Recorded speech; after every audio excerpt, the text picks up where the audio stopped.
Our lesson of reflection today is on humility, and I'm taking it directly from something that was written by the Holy Father, Pope Francis.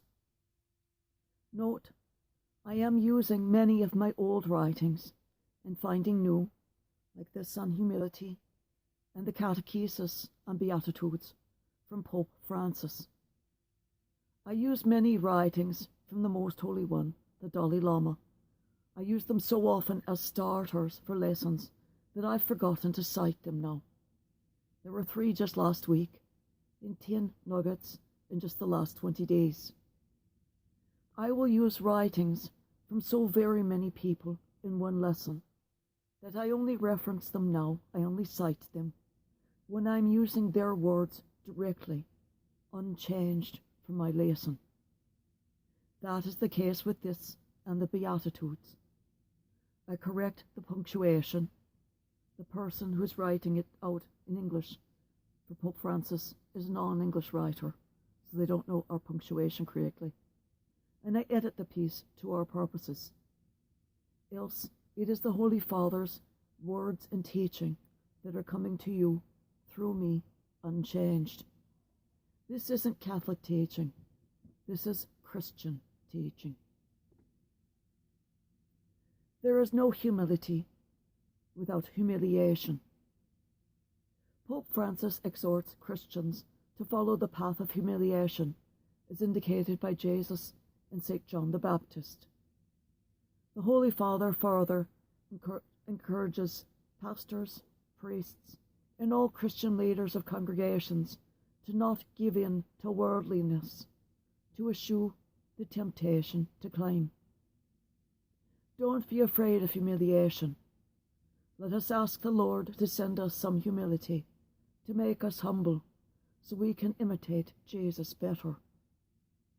Reflecting on the beheading of John the Baptist, the Pope explained how John was sent by God to show the way of Jesus. The last of the prophets had the grace to say, "This is the Messiah of Jesus." The task of John the Baptist was not so much to preach that Jesus would come and prepare the people, as it was to bear witness to Christ, and to do so with his life. Bearing witness to the path chosen by God for our salvation is the path of humiliation. St. Paul explains this very clearly in his letter to the Philippians. Jesus annihilated himself to death on the cross. And this death on the cross, this way of annihilation, of humiliation, is also our way, the way forward that God indicates for Christians.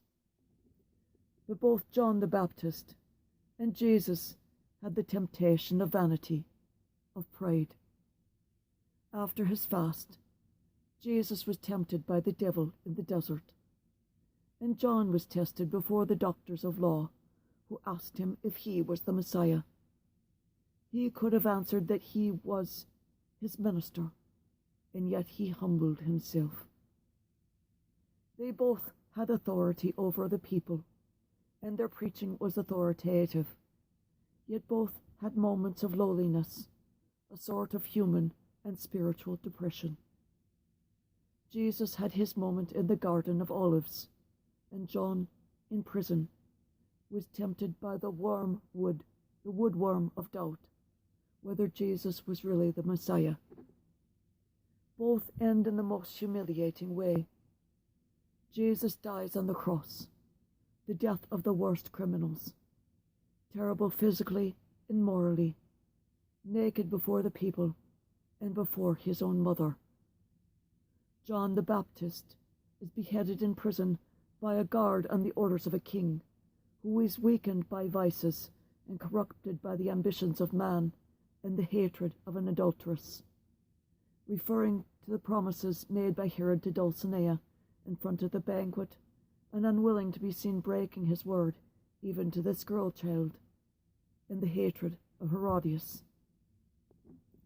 John the Baptist, the great prophet, and the greatest man born of woman, as Jesus regarded him, as well as the Son of God, Both chose the path of humiliation, and this is the path that they show us that we Christians must follow, stressing that the Beatitudes indicate the path of this humility.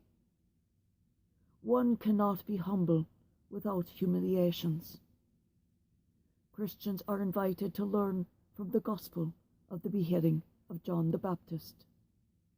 When we try to draw attention to ourselves in the church and in the community in order to have position or gain some advantage, that is a worldly way, a thing of man, of the world, and it is not the way of Jesus Christ, ever. This temptation to climb can also happen to pastors, ministers, priests, and any Christian leader of a congregation. This is an injustice that cannot be tolerated. This is a quote from Pope Francis. If a shepherd does not follow this humble path, he or she is not a disciple of Jesus, but a climber in a cassock. For there can be no humility without humiliation.